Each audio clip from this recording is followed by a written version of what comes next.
शिक्षा की वर्तमान व्यवस्था को यदि हम देखें तो ये शिक्षा ही वो तंत्र है जिसके माध्यम से इस दुनिया में अनेकानेक लोग ऐसे पैदा हो रहे हैं जो कि इन्फॉर्मेशन के एक बहुत ही अच्छे बॉम्बार्डमेंट के रूप में अपने दिमाग को इनकैश कर लेते हैं, लेकिन कहीं न कहीं वैल्यूज़ उनमें मिसिंग होती है। वर्तमान की आवश्यकता इस चीज़ की है कि हम शिक्षा के साथ विद्या का समावेश करें।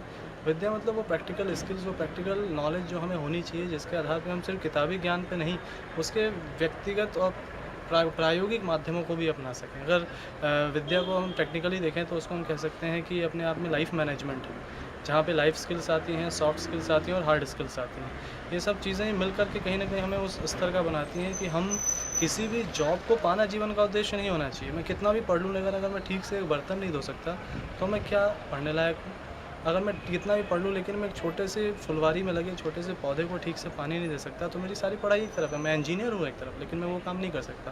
मैं बड़ों का अगर सम्मान नहीं कर सकता, मैं ठीक से अगर बोल नहीं सकता, मैं ठीक से किसी के साथ उठ-बैठ नहीं सकता, मैं पानी के गिलास किसी को ठीक से नहीं दे सकता, तो एक छोटा-सा उदाहरण ही अपने आप में पर्याप्त है कि वर्तमान की आवश्यकता जो भी है वो ये है कि हम मूल्य पर एक शिक्षा की ओर बढ़ें। वो वैल्यू जो है पैसे के रूप में ना हो, वो वैल्यूज़ हों संस्कारों के रूप में। और उसमें शिक्षा और विद्या का समन्वय इस रूप में कि शिक्षा को हम एक तरफ नॉलेज का बॉम्बार्डमेंट के रूप में देखते हैं, तो दूसरी ओर विद्या को हम लाइफ स्किल, टेक्निकल स्किल्स और इन सब के कॉम्बिनेशन के रूप में देखें तो बेहतर होगा।